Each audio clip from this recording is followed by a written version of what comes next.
Hai teman-teman semuanya, balik lagi bersama gue Deddy Sidohan dan gue Victor di podcast Catatan Iman, season yang kedua, di episode yang keberapa, Tor? ke-7 ya? Wow, gila udah ke-7 ya? Nggak terasa ya? Nggak terasa ya? Kita juga nggak terasa juga, ternyata Victor sekarang udah married ya? Oh iya, saya baru minggu lalu menikah. Wow, selamat ya, Tor. Thank you. Jadi kita mau bahas pernikahan lu atau? Oh enggak dong. Seakan-akan bermasalah gitu pernikahan gue harus dibahas. Jadi harus di counseling gitu ya? Baru seminggu, enggak. Jadi kita mau bahas apa nih, Tor? Hari ini kita mau ngebahas mengenai apa ya? Suatu doktrin yang bisa dibilang doktrin paling susah nih di dalam kekristenan. Apa tuh? Kalau menurut gue sendiri sih, ini doktrin tersulit setelah keselamatan. Wih. Itu adalah Trinity. Atau kita sebut Tritunggal, atau Trinitas, ya banyak banget nih sebutannya nih. Jadi ya kita ngebahas mengenai apa Tritunggal lah kalau di bahasa Indonesia ya. Kenapa sih emang lu bahas Tritunggal? Karena sebenarnya basically sih karena awalnya karena gue nonton video di YouTube ya. Gue nonton video YouTube waktu itu, jadi di recommended gue tuh muncul debat antara Islam versus Kristen. Judulnya itu Tauhid versus Trinity. Nah jadi karena gue sering nontonnya itu biasanya debat-debatnya debat-debat kusir kan, maksudnya debat-debat yang nggak gitu resmi ya. Nah ini kayak resmi gitu, jadi gue penasaran dan gue nonton dan di situ gue kaget sih. Kagetnya jadi karena format debatnya waktu itu ada, jadi tim Islam itu ada 3 orang, tim Kristen ada 3 orang, ada 3 pendeta gitu kan. Nah jadi pas stage awal itu masing-masing tim itu 2 orang harus mempresent dia punya pemahaman lah, dia punya kepercayaan serta mengkritisi pandangan seberangnya gitu. Nah yang lucunya adalah pada saat tim Kristen ini mempresentasi, mereka sama sekali tidak mengkritisi tauhid gitu, nggak mengkritisi paham daripada ajaran Islam tersebut, malah lebih ke arah menjelaskan mengenai Trinitas itu sendiri. Dan yang membuat gue kaget, beda gitu. Jadi 2 pendeta yang present di depan, keduanya memiliki pemahaman yang berbeda mengenai Trinitas. Jadi lucu kan, satu tim pemahamannya beda. Ribut jadinya antara argumen malah ya. Iya, di video tersebut makanya ada sekali tim Islamnya kayak agak sedikit menyerang ya, kayak kok beda gitu. Iya. Nah, jadi kayak itu sih. Nah, jadi dari situ gue juga kayak berpikir bahwa ya kayaknya memang konsep ini memang lumayan dihindari ya oleh orang Kristen ya, karena lumayan membingungkan dan banyak orang juga gue yakin juga mungkin punya pemahaman yang beda-beda ya. Benar.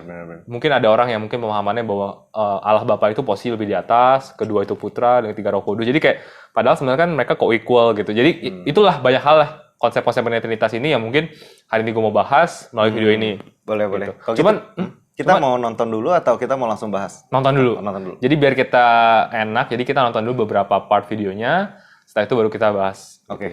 Kita mulai ya. Siap. Entah yang Tritunggal, Pak Martin bisa menjelaskan kenapa Tuhan kok bisa melihat pribadi Tuhan yang lain gitu ya. Yaitu terima kasih. Karena ada Tuhan 1, Tuhan 2, Tuhan 3. Ya. Terima kasih. Itu saja pertanyaan dulu. Oke, langsung dijawab saja. Oke, saya jawab ya, Pak Ustadz yang terhormat. Allah itu 100% roh. Hanya ada satu ayat, Yesaya 43 ayat 10. Allah satu kali dibentuk.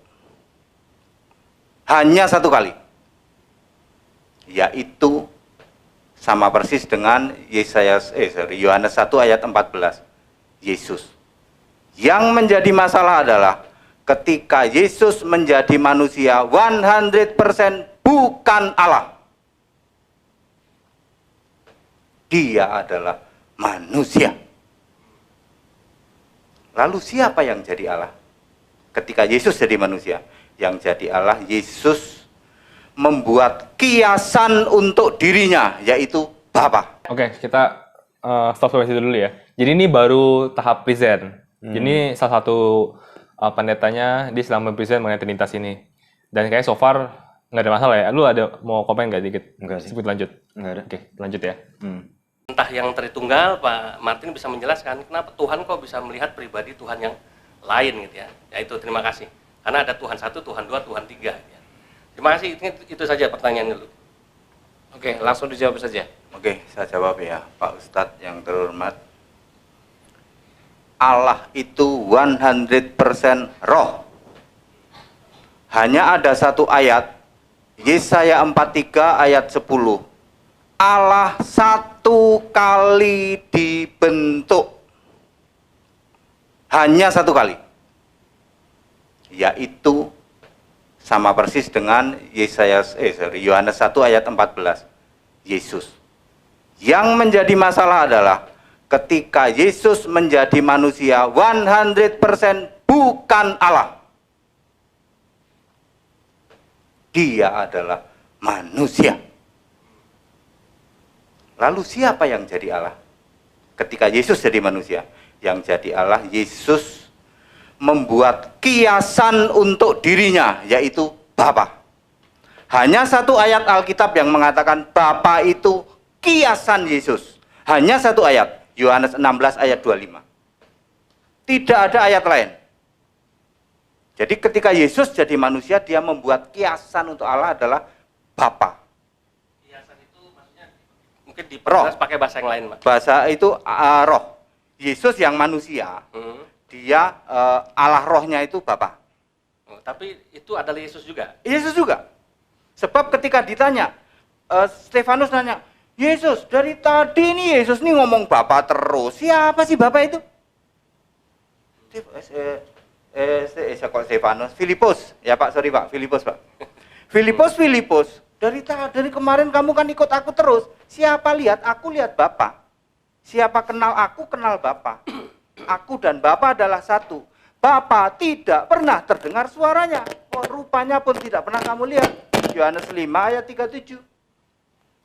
Kenapa Yesus berani ngomong gitu? Karena Bapa ini kiasan Yesus. Only 4 years. Ketika Yesus dari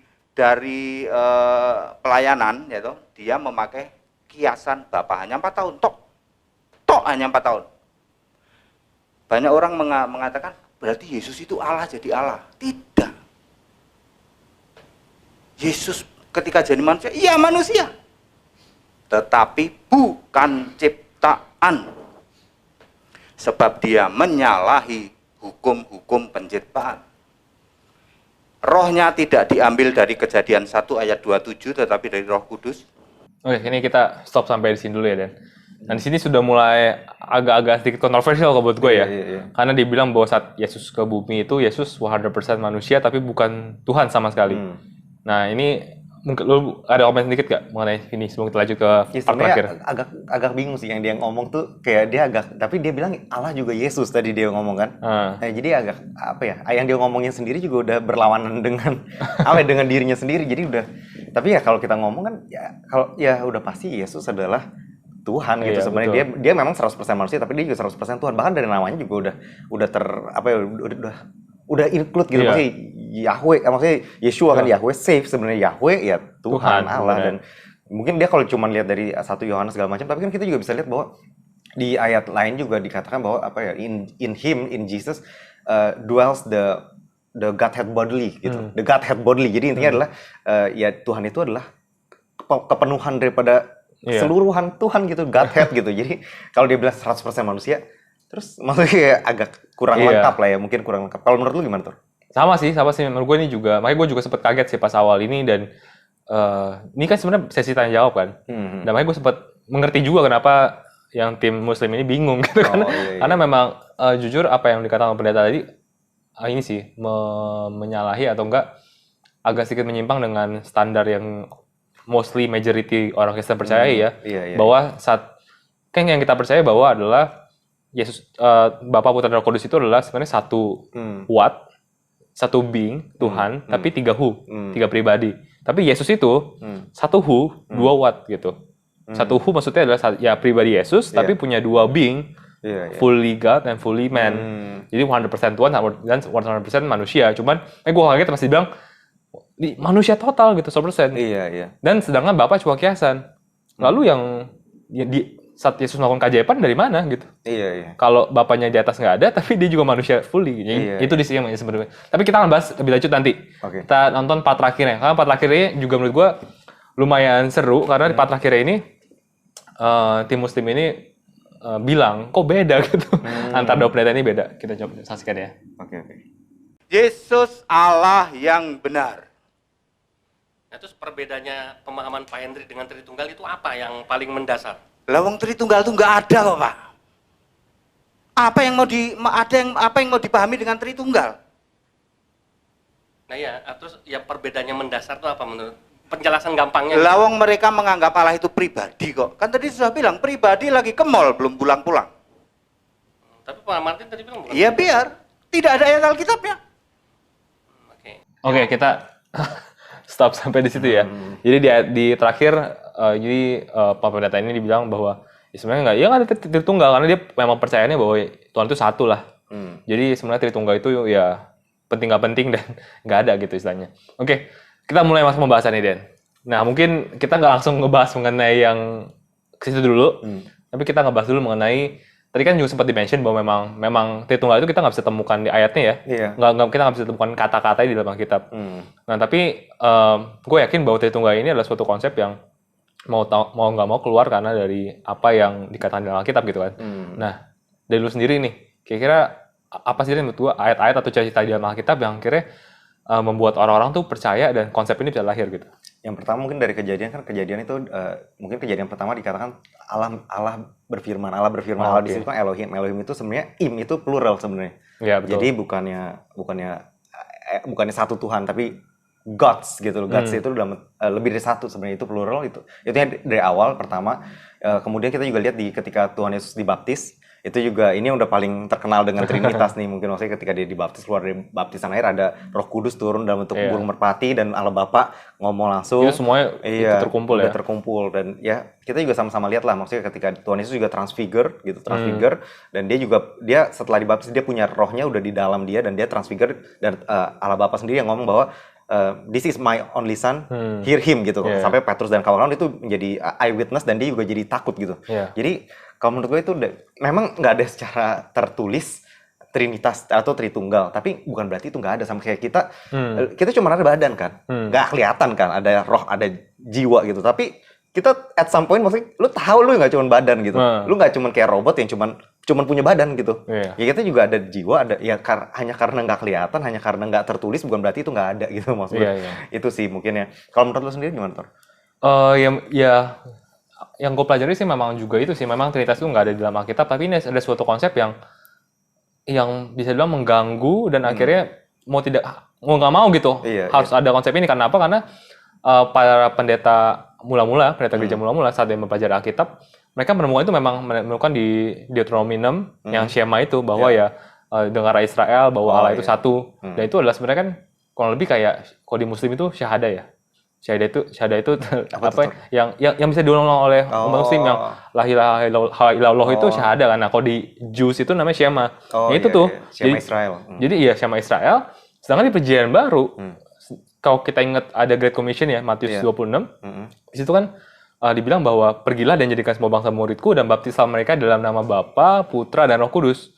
Akhirnya para pendeta mula-mula di abad keduanya itu bingung nih, kok di Perjanjian Lama satu, Perjanjian 3 disebutkan Bapa, Putra, dan Roh Kudus. Dan bahkan juga kalau dia juga digunakan oleh Paulus kan. Kalau ingat gue lupa di 1 Korintus atau 2 Korintus di mana dia ngomong mengenai apostle blessing tuh. Yang kalau teman-teman ke gereja pasti di akhir ibadahnya selalu diomong tuh. Dan oleh karena kasih karunia Tuhan serta kasih Allah Bapa dan persekutuan dengan Roh Kudus akan menyertai kamu. Nah, itu kan sebenarnya dikutip dari Alkitab kan.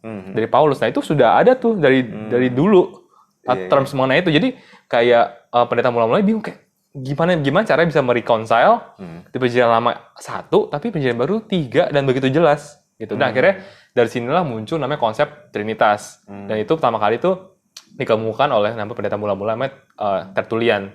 Jadi dia ini nih yang pertama kali mengemukakan konsep mengenai Bapa, Putra, dan Roh Kudus. Dan akhirnya di tahun 325 ya, setahu gue ada Council of Nicaea namanya. Di situ akhirnya diformalkan karena memang pada awal-awal nih bingung kan semuanya kan. Gereja-gereja akhirnya punya pemahaman yang beda-beda sendiri. Akhirnya di Council of Nicaea itu semua pemuka Kristen ngumpul, udahlah kita harus ini nih fixin gitu. Harus deal gitu. Nah, akhirnya di situ majority akhirnya percaya mengenai Trinitas. Nah, ini kenapa gue ngomong ini karena banyak disalahartikan gitu. Banyak orang-orang yang Kristen yang nggak ngerti, banyak dibikin menyimpang dan oleh ini. Karena banyak orang-orang dari luar atau ateis atau agama lain tuh bilang bahwa tau gak sih Tuhan itu tuh sebenarnya Yesus itu tuh jadi manusia itu tuh ditentukan oleh si Council of Nicaea itu. Sebelumnya itu Yesus tuh bukan Tuhan, tapi di Council of Nicaea itu dibuatlah Yesus sebagai Tuhan. Jadi itu adalah konsep yang salah gitu. konsep yang salah karena sebenarnya sebelum itu pun orang-orang sudah percaya bahwa Yesus itu Tuhan. Cuman di situ adalah kayak apa ya, disepakati lah, sepakati bahwa biar ajarannya itu nggak menyimpang kemana-mana, disepakati bahwa konsep pengertian Trinitas itu sendiri, gitu sih. Nah, mungkin pertanyaan berikutnya nih Dan, buat tuh sendiri nih, konsep Trinitas itu seperti apa nih, gitu menurut lo? Kalau yang gue lihat ya mungkin sama kayak kita punya tubuh, jiwa dan roh ya. Kalau dari clear-nya mungkin kita udah sering lihat kayak telur ada kuning telur, ada putih telur, ada cangkangnya mungkin itu ya yang udah sering. Tapi kalau gue lihat sendiri mungkin kayak yang paling mudah mungkin dari atom kali ya. Atom kan ada neuron, elektron sama proton. Mungkin ini yang kita udah clear gitu maksudnya ya. Tapi atom satu kan. Maksudnya ya mungkin dari situ dan kita juga sering lihat maksudnya kayak kita di dunia 3 dimensi, kita punya tubuh, jiwa, dan roh. Kemudian juga kita berada di dunia itu dari planet semesta tuh yang ketiga gitu ya. Maksudnya dari Merkurius, Venus, dan bumi. Jadi memang semuanya menuju ke arah ya memang ada 3 ya 3 in 1 gitu. 3 tapi ya 1 ya. Kalau menurut lu sendiri gimana Ton? Iya sih, gue juga percaya akan konsep dari Trinitas itu adalah bahwa satu Tuhan. Tuhannya tetap satu, tapi dalam bentuk 3 pribadi. Kalau lebih yang tadi gue jelasin sih mengenai satu what being-nya, satu God, tapi memiliki 3 pribadi, di mana mereka 3 pribadi ini co-equal. Jadi mereka nggak ada yang lebih rendah, nggak ada yang lebih tinggi. Jadi karena banyak orang Kristen percaya bahwa Allah Bapa itu di atas, kedua itu Yesus, ketiga itu Roh Kudus gitu. Jadi kesannya kayak tidak sama gitu secara kuasa. Padahal sebenarnya memiliki kuasa yang sama, yang berbeda tuh yang fungsinya saja sebenarnya kan. Bahwa Allah Bapa sebagai yang menciptakan segala sesuatunya, Allah Putra yaitu Yesus itu yang ke bumi untuk mencontohkan kehidupan bagaimana kita menyembah Tuhan dan juga menyampaikan kita, dan Roh Kudus gitu yang menyertai kita. Jadi sebenarnya bedanya beda fungsi aja, tapi mereka punya co-equal gitu. Dan itu sih jadi menurut gue, dan masing-masing itu berbeda gitu. Masing-masing pribadi itu beda gitu. Jadi itu kurang lebih kayak air, es batu sama gas gitu. Kalau menurut nah itu satu kan? Banyak mengenai gas, air, istilah gitu ya. Banyak kayak makanya yang kayak telur itu juga sering dipakai. Cuman kan? Gue kurang setuju kalau telur sebenarnya Den. Karena kenapa? Karena kalau telur itu kan ada yang bilang bahwa kayak cangkang, kuning, putih. Tapi itu artinya bahwa si putih telur itu bukan telur kan? Bagian dari telur. Jadi kayak kuning telur ditambah putih telur ditambah cangkang baru jadi telur. Sedangkan kalau Tuhan tuh nggak begitu gitu. Itu bukan kayak Roh Kudus ditambah Bapa, tapi kayak masing-masing Tuhan. Jadi itu menurut gue contoh yang juga kurang tepat. Ada juga contoh mengenai yang kayak air itu juga menurut gue es batu dan gas. Ya itu kurang tepat juga sebenarnya karena gue pernah belajar sebenarnya itu karena itu kan 3 form. Tapi kan nggak akan bisa jadi 3 form sekaligus gitu. Jadi istilahnya ya akhirnya jadinya jatuh-jatuh nanti ke arah modalism. Artinya kalau saat Tuhan jadi Yesus ya Yesus aja. Tuhannya nggak ada. Gitu. Bapak nggak ada, Roh Kudus nggak ada. Jadi Roh Kudus ya Bapak. Jadi ya kan pindah-pindah gitu. Kan karena air gitu kan jadi uap jadi es gitu. Jadi kayak itu juga contoh yang kurang tepat sih. Nah contoh yang tepat kayak gimana? Nah ini sebenarnya udah masuk ini nih. Jadi sebenarnya yang gue percaya bahwa sebenarnya kita sebagai manusia itu nggak akan bisa fully comprehend sebenarnya. Karena menurut gue dengan bahasa yang kita pakai, dengan logika yang kita pakai, itu kan saya bahasa dan logika yang kita pakai untuk sesama manusia ya. Nah kan ngomong mengenai Trinitas ini kan sebenarnya kita komunikasi dengan Tuhan. Jadi menurut gue kita punya akal dan kita punya bahasa mungkin sulit ya untuk bisa menangkap makna dari Trinitas itu sendiri. Tapi kalau menurut gue ya, yang gue sih menurut gue istilah atau konsep yang mungkin gampang untuk diajarin ya, itu adalah dari C.S. Lewis sih. Which is yang lu pernah ngomong juga mengenai bahwa dimensi-dimensi itu. Bahwa contohnya misalnya di dalam satu dimensi itu cuma ada satu garis. Tapi kalau kita naik ke 2 dimensi, mungkin itu akan jadi kotak gitu.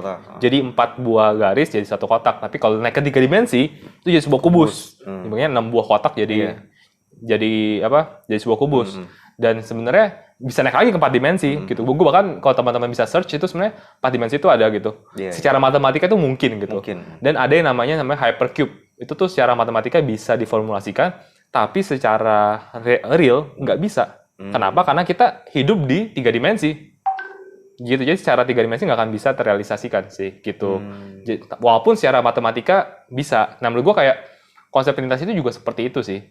Maksudnya adalah kayak dengan kapasitas kita sekarang kita nggak akan bisa fully comprehend Tuhan. Tuhan tuh kok bisa ya? 3 pribadi sama-sama Tuhan tapi satu gitu. Tapi kalau atom mungkin nggak sih, Tor? Atom kan tetap dia harus bertiga. Iya kan? Untuk Dia nggak membentuk bisa satu atom iya, ya? untuk membentuk satu atom. Sedangkan atom itu sudah partikel paling kecil kan? Iya, the smallest part tetap 3 kan. Dia tetap perlu elektron, proton, dan neutron. Ya bisa juga sih. ya? Ya, seperti juga bisa. Ada yang juga bilang pakai konsep mengenai tubuh, jiwa, dan roh. Iya, Dia bilang bahwa manusia itu tubuh, jiwa, dan roh. Tapi kan manusia bisa mati ya. Bisa mati. Jadi itu juga konsep yang Error berarti ya. bingung kan. Oke, next question-nya gini, Den. Oke. Yang tadi si Pak Martin ya, apa siapa gitu gue lupa pendetanya namanya, dibilang bahwa saat, karena gue ini lumayan kontroversial nih, dan gue mau menanyakan ke lu nih. Jadi kayak saat dibilang Tuhan itu turun ke bumi, dibilang kan dalam bentuk Yesus, itu kan 100% manusia dan bukan Tuhan. Dan dibilang bahwa nggak ada Tuhan nggak ada Allah Bapa. Jadi saat Yesus manggil Bapak-Bapak itu berarti cuma kiasan sebenarnya.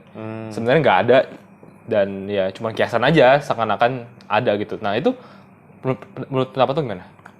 Ya, kalau menurut gue sih Bapak itu ada. Cuman ya memang ya dia korelasikan ke sebenarnya Bapak itu siapa ya, diri dia juga. Maksudnya kayak tadi kan kita percaya bahwa dia itu kan Tritunggal, artinya ya Bapak ya dia juga, sebenarnya Yesus juga, Allah Anak, Allah Bapa, dan Allah Roh Kudus. Jadi memang cuma dia refer ke arah dia selama dia di dunia kan dia 100% manusia dan 100% Tuhan, dan dia menggambarkan kepada kita untuk tentang kehidupan new man itu new creature ketika kita lahir baru. Nah, gimana caranya kita menjalin hubungan dengan Allah itu bukan lagi sebagai servant, bukan lagi sebagai pelayan atau hamba yang di perjanjian lama, tapi udah sebagai keluarga. Makanya dia bilang father, dan juga kita diajarin doa Bapa kami juga pertama kali oleh Tuhan Yesus gitu. Jadi memang dia lebih ke arah mencontohkan. Itu gua setuju, cuman bukan berarti Tuhannya nggak ada. Maksudnya ya memang father itu ya dia juga. Maksudnya ya Tuhan juga gitu, karena memang Yahweh kan.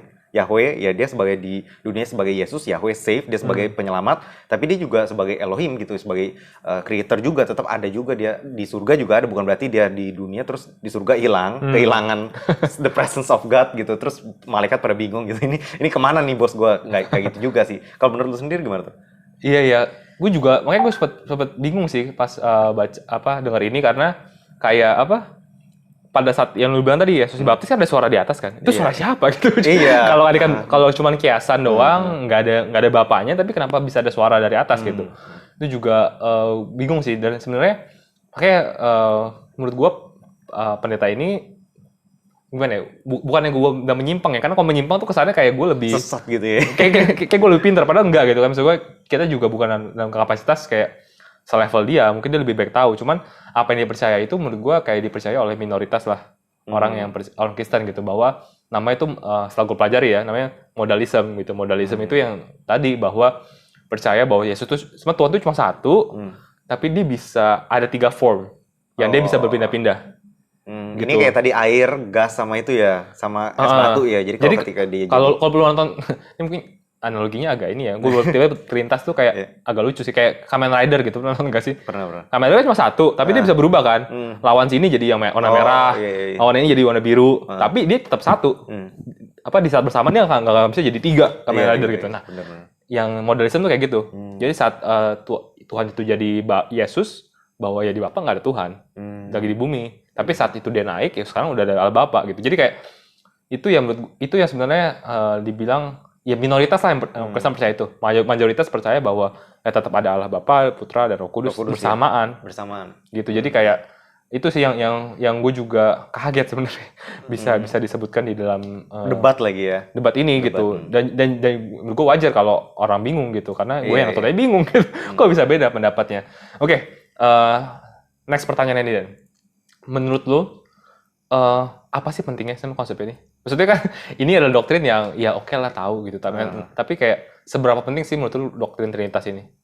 Doktrin Trinitas ya, sebenarnya biar mungkin kayak kata lu tadi sih, maksudnya biar nggak bingung aja dan nggak banyak orang-orang di luar Kristenan yang menyesatkan para jemaat aja sih. Tapi ya sebenarnya kalau dibilang ngaruh ke keselamatan atau enggak, ya sebenarnya pertama itu nggak ngaruh ke keselamatan, karena memang itu juga nggak tertulis secara langsung.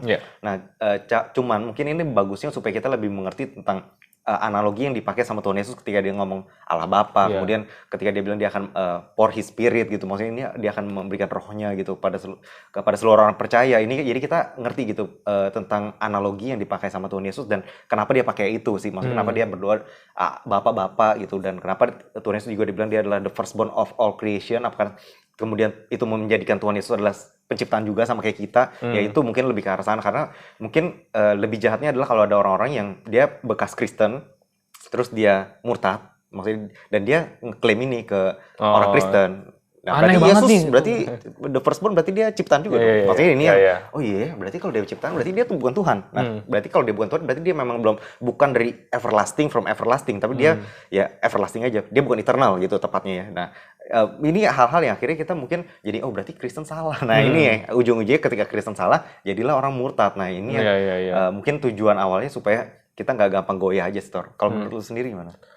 Oh, setuju sih. Gue setuju sama yang lo katakan, dan gue ini penting karena ya ini konsep mengenai Tuhan itu sendiri ya. Iya. Dan sedangkan kita kan sebagai orang Kristen kita menyembah Tuhan gitu. Jangan sampai kita menyembah Tuhan yang kita nggak tahu, itu satu. Kedua memang supaya kita jangan sampai mudah terombang-ambing oleh angin-angin pengajaran lah yang nggak benar, karena gampang banget sih menurut gue, karena gue percaya nih kalau kan orang Kristen dikumpulin ditanya mengenai Trinitas, mau sedih pasti bingung-bingung sebenarnya. Jadi sangat mudah sebenarnya dijadikan celah buat orang-orang, apalagi yang paling terkenal gini nih, kayak lu nggak aneh apa 1 tambah 1 sama 1 itu aneh banget kan lu.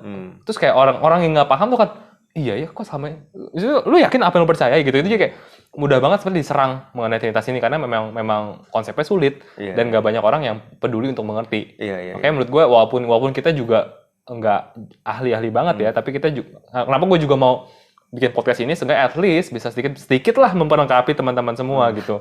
Dan itu juga banyak yang menyerang itu sih, karena menyerang bahwa Yesus itu, ketuhanan Yesus itu juga sering banget diserang di dalam Trinitas gitu. Benar. Tapi ya baik lagi kita harus ingat gitu bahwa saat Yesus dilahirkan pun sudah ada ayatnya bahwa dia akan disebut Immanuel. Benar. Bahwa Tuhan beserta kita. Jadi jadi lahir pun sebenarnya udah jelas. Iya. Karena ada juga yang percaya bahwa sebenarnya Yesus itu tuh lahirnya manusia, cuma saat dibaptis lah. Baru jadi. Iya, saat ada suara Bapa bilang inilah anakku, itu baru jadi anak Allah gitu.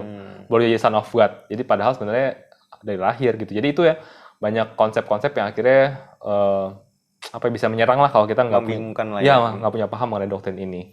Dan terutama apalagi kalau kita lihat ya, maksudnya kan mereka juga bisa menyerang dalam konteksnya. Kalau kita lihat nih, ini kan Alkitab ini dari bangsa Israel. Tapi bangsa Israel percaya perjanjian lama, dia nggak percaya perjanjian baru. Dia nggak percaya Yesus. Dan ini bisa nyerang. Lu pikir dong kenapa? Iya kan, akhirnya karena Yesus itu manusia gitu. Akhirnya mereka nggak percaya. Nah dari sinilah mungkin akhirnya lebih meyakinkan lagi gitu. Maksudnya Alkitab dari Israel, tapi Israel nggak nerima perjanjian baru. Ini mungkin yang akhirnya bisa menggoyahkan iman orang Kristen gitu. Apalagi Kristen kan pengikut Kristus ya, bukannya Judaism sebenarnya. Ini agak mirip-mirip tapi beda gitu. Udah reveal sebenarnya itu sih mungkin ya lebih tepatnya. Nah mungkin itu bisa kita bahas di episode berikutnya. Apa tuh? Kayak bukti Yesus dari perjanjian lama gitu kan. Oke, terakhir nih Den. Terakhir dari lu ada yang mau tambahan nggak mengenai Trinitas ini? Ya mungkin dari gue sendiri sih nggak ada tambahan, cuman mungkin ya kalau kita sendiri gue percaya bahwa ya memang Trinitas ini sih sebenarnya kita mungkin udah ketahui tapi nggak kita tahu cara untuk menjelaskannya, kayak tadi lu bilang, karena kita berada di dimensi yang terbatas.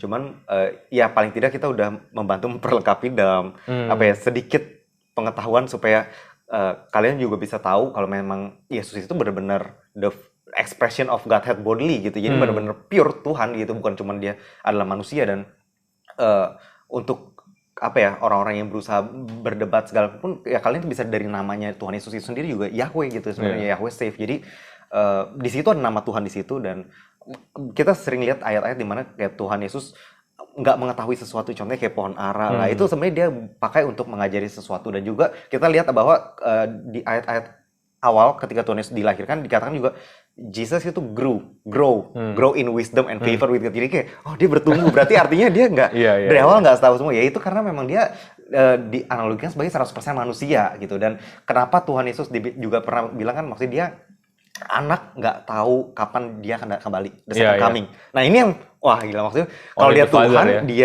dia pure kayak atom, kayak kita bilang, harusnya dia tahu. Bener gak sih? Betul. Ya tapi yang bisa gua kasih tahu di sini adalah at some point bahwa Tuhan Yesus ketika dia datang ke dunia sebagai manusia, dia melimit pengetahuannya dengan dia punya dia punya most powerful dan dia punya all powerful. Dia melimit apa yang dia ketahui sih. Maksud gue tuh bukannya dia nggak tahu, tapi dia melimitasi apa yang dia ketahui. Sama kayak dia melimitasi dirinya, ya Tuhan adanya di Israel pada saat itu. Dalam arti secara fisik ya. Secara fisik dia di Israel dalam bentuk Tuhan Yesus. ya itu melimitasi dirinya gitu. Maksud gue tuh Betul. dari awal dia menjadi manusia itu udah bentuk daripada dia melimit dirinya. Makanya dia juga bisa mati kan. Iya, Di kayu iya. salib, makanya dia mati di kayu salib itu juga Tuhan bisa mati gitu. Iya. Ini juga sering diserang kan.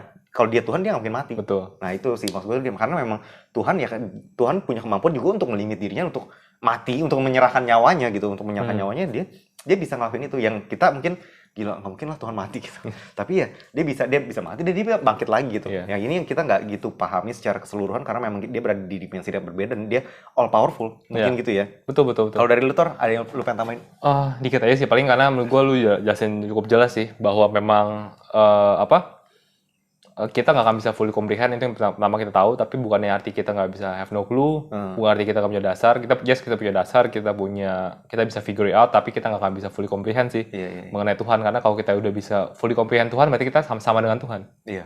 Itu sih intinya yang pertama. Yang kedua adalah kenapa gue bahas ini juga, karena gue percaya bahwa banyak orang yang kayak keluar daripada Kristen atau jadi nggak percaya atau jadi murtad lah istilah kita ya, karena banyak orang tuh yang talk out of it, maksudnya bilang sama mereka tuh mengenai di luar Kristen gitu, mengenai kayak keanehan Kristen lah, segala macam konsep-konsep yang nggak jelas, yang membingungkan, tapi nggak ada yang pernah ngajarin ke mereka talk into gitu, into Christianity gitu, bahwa saat kalau ada yang membingungkan jangan justru dibiarkan gitu, jangan justru udahlah kau ini kan bingung nggak usah dibahas deh gitu, justru dibahas gitu. Makanya kenapa kita bikin podcast ini ya, biar justru yang membingungkan, yang justru yang challenging itu yang dibahas, bukan dihindari, karena kalau dihindari justru tinggal tunggu one day, tinggal tunggu waktu ya.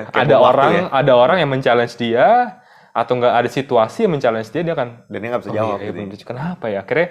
Akhirnya yang menjawab itu situasinya begini, bener kan? Tuhan emang begini gitu.